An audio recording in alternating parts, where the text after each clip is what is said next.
Now, the MLA doesn't just have fabulous humanities and social sciences scholars that are blending those disciplines. We also actually are one of the interesting homes at the graduate level for creative writing.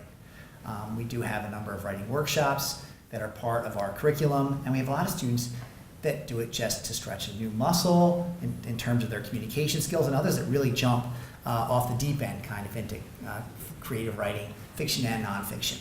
And one of our next presenter is, I don't know whether his wife says he's already off the deep end or he's still going that way, you know, remains to be seen. Tom Hutt graduated from Westchester University in 1989 with a BA in political science. After that, he took a few decades off from higher ed to get married, raise a family, and try out a few other things. In 2010, he returned to college by enrolling in the MLA program. In December of last year, he earned an MLA with an emphasis in creative writing. Over the past year, he has enjoyed his first success in getting his work published. His short story, Princess Narla, appeared in the spring 2013 issue of Rose Red Review, and a second story, Squirrel, appeared in the May 2013 issue of Jersey Devil Press. In addition, he published a personal essay in the online publication Punchnells in November of last year. All three of these pieces actually started out as writing pieces in a Penn classroom. Tom's capstone project consists of a novella and 3 short stories entitled The Fall of Noor and Other Stories. His primary reader was Kitsy Watterson, and his secondary reader was Rebecca Zora.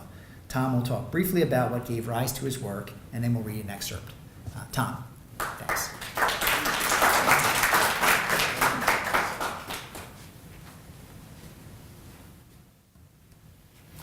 Thanks, Dr. Pastor, and thanks for this opportunity to present. Whoa. Technical difficulties. Yeah, that's better. And thanks to you and the whole MLA program, really, for this opportunity to present my work. That's pretty clear coming through, right? Yeah. Well, as probably anyone who's here that's either in the MLA program right now or has graduated from it or is in it right now, the MLA requires, before you get to the capstone project, it requires 8 courses. And in my MLA journey, my 8 courses were very neatly divided into 4 writing workshops and 4 other more traditional academic classes. And for me, that division really came together in my capstone project, The Fall of Noor and Other Stories. The writing workshops were an amazing awakening for me. I had been struggling with getting published and even not even so much getting published, but just writing good quality work, nonfiction and fiction. And the writing workshops, I mean, I could go on for hours about how intense they were and how wonderful they were, and I'm very happy to see my primary reader, Kitsy Watterson, here, and I want to also thank the secondary reader, Rebecca Zora. They were both very fantastic in that whole process.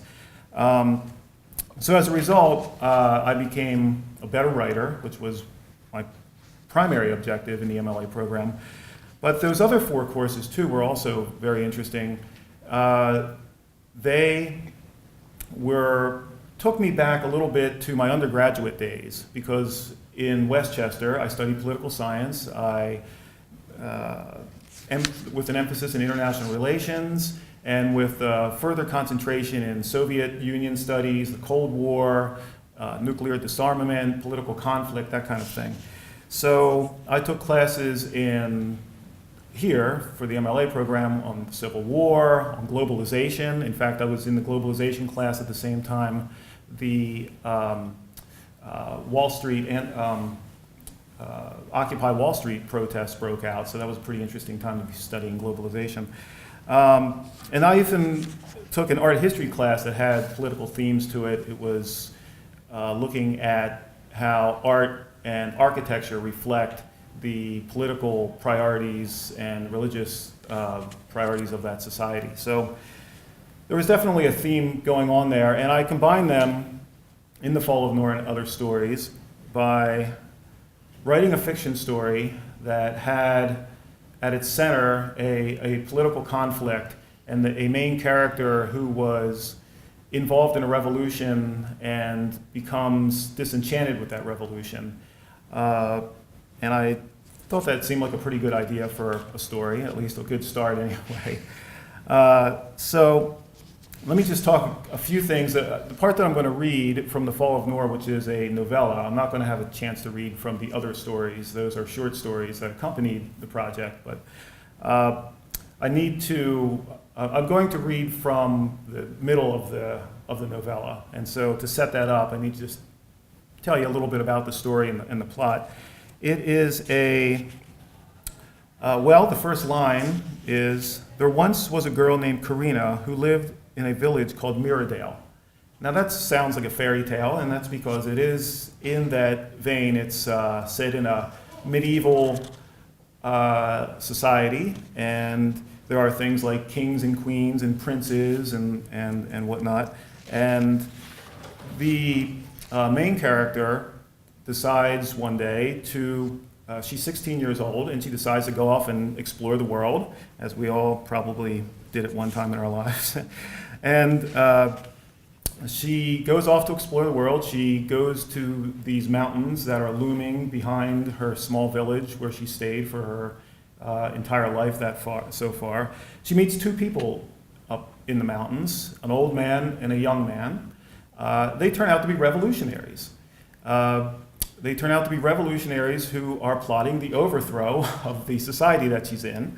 And it turns out that she's very taken up. Well, first of all, let me say that what we would call these people are anarchists, because they want to get rid of everything. They want to get rid of the empress and the governors and the tax collectors and the soldiers and the whole structure of that empire. So they want to get rid of all that. They want to get rid of all the maps. They want to get rid of all the designations between one state and another and one tribe and another. And they want to start all over, essentially. So to Karina, who's a sort of naive peasant girl, this all sounds very exciting and very new. It also helps that the young revolutionary is tall, dark, and handsome. And by dark, he is a member of a different tribe than she's from. He has dark brown skin, and she is a light-skinned, from a light-skinned culture and tribe.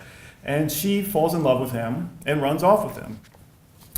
And they have, for a while, kind of a good time in the mountains being revolutionaries. They get married. They have some adventures together.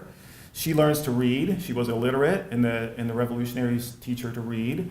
Her boyfriend and then husband's name is Rasselas, and Rasselas participates in some raids and things like that. He helps to free a group of slaves. So they have some sort of positive things that are going on.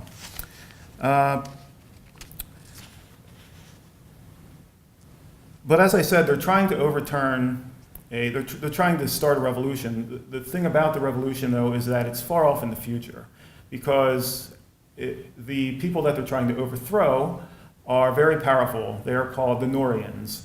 And like I said in the beginning, it's called the Norian Empire, is the society that they're living in.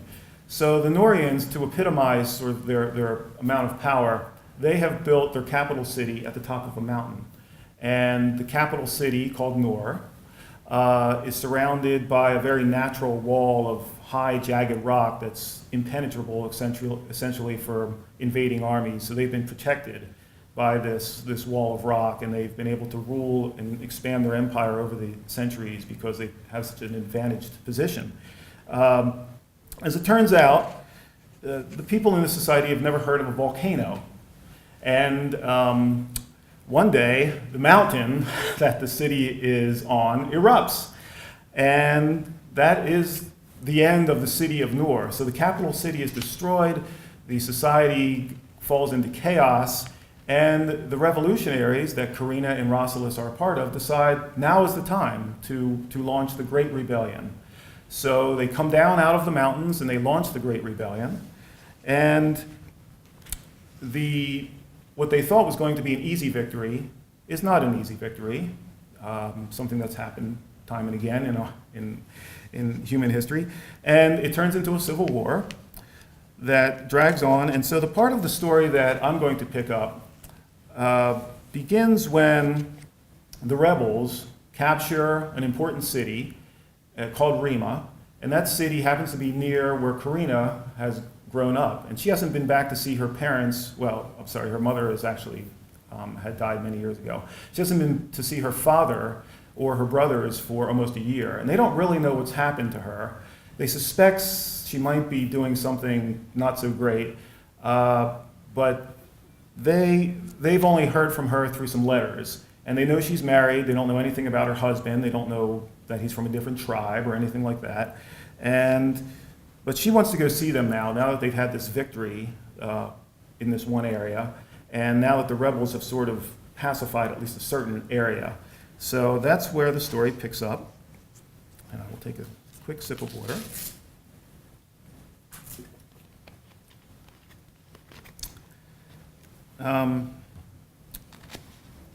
And the other important thing is that this is a part of the story that's where the story starts to turn.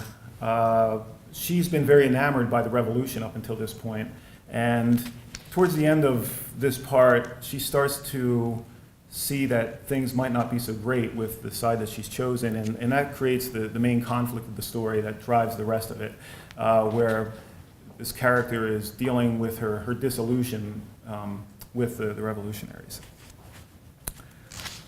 Rasselas returned with haste to the Azadian encampment in the hills beyond Rima. When Karina heard the good news, she said, "Then let's go to Miradale at once. I need to tell my father who I really am. I can't bear it any longer." The couple departed on horseback and rode through the newly acquired rebel territory. Rasselas's company, which at that time numbered 21 men, trudged along beside them. Along the way, they saw overturned carts, empty cottages with the doors smashed in, and a dead horse covered with flies. And when they arrived in Miradale, they found the village in a dire state. The retreating Norians had carried off much of the livestock, and they had burned many buildings too, including the mill and the grain houses, all to keep the Azadians from making use of them. Rasselas and his company had expected to be received as heroes and liberators, but instead, the people of the village turned away, hid from them, or glared at them with hostility. Out of a window, someone yelled, "Traitors!" Karina did not understand this reaction until she arrived at her family's house, which mercifully was still intact. Her two younger brothers, Enif and Rigel, were outside drawing water from the well.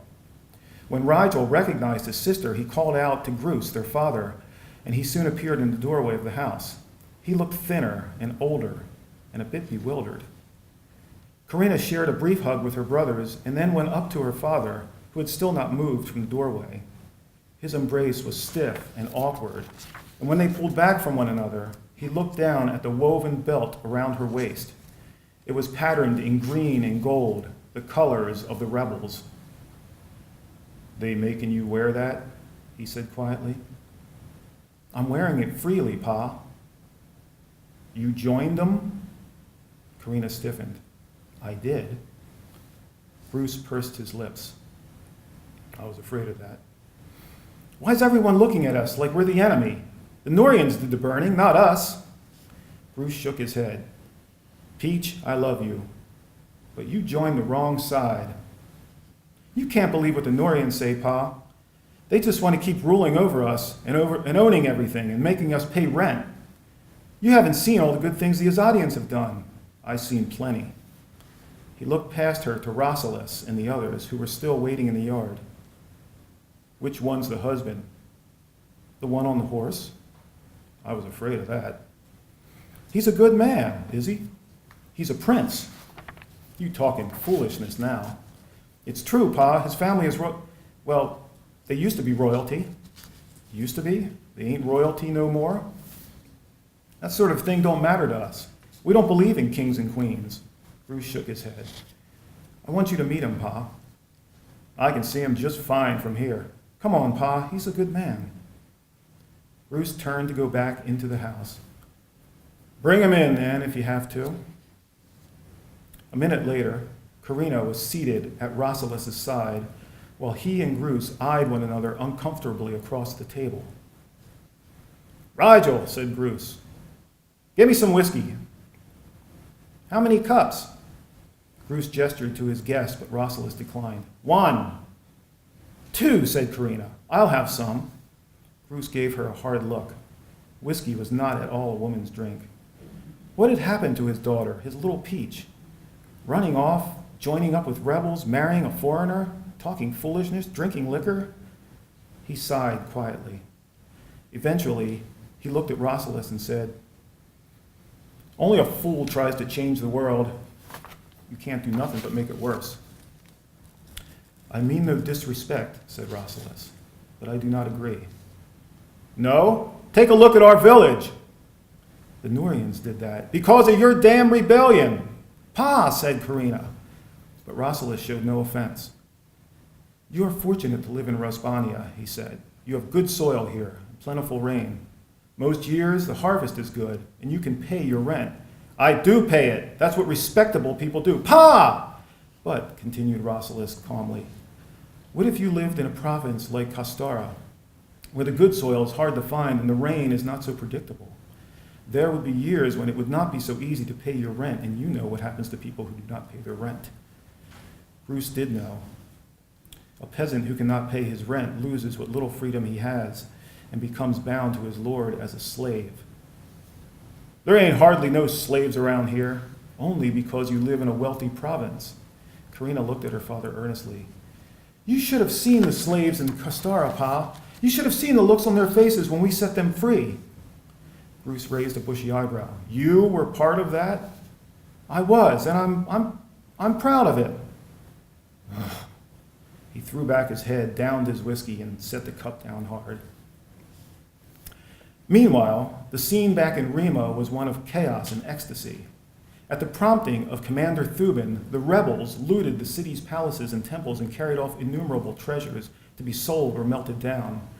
And from the government buildings and the library, they removed all the books that recorded the property of the Nourians, and they took all the maps, too. And they piled everything in the plaza in front of the governor's palace.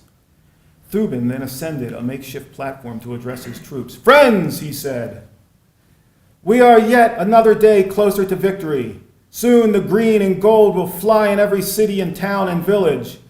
Soon the Nourians will be purged from the land and the world will be like it once was. Let us have a glimpse. Bring me a torch. As if on cue, one of Thuban's lieutenants appeared on the platform and presented the commander with a burning brand.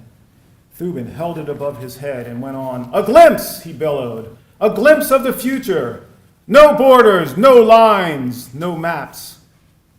The gathered rebels exploded with rapturous cries and grunts and then took up Thuban's cheer, shouting, no borders, no lines, no maps, no borders, no lines, no maps, over and over again and again. Thuban turned and tossed the torch upon the pile, which had already been doused with oil, and within seconds it became a wild, leaping vortex of flame and smoke. Thank you.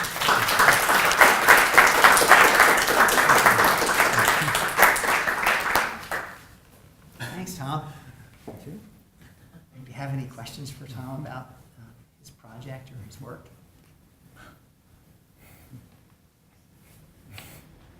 What was your inspiration for the story? Well, my inspiration for the story was that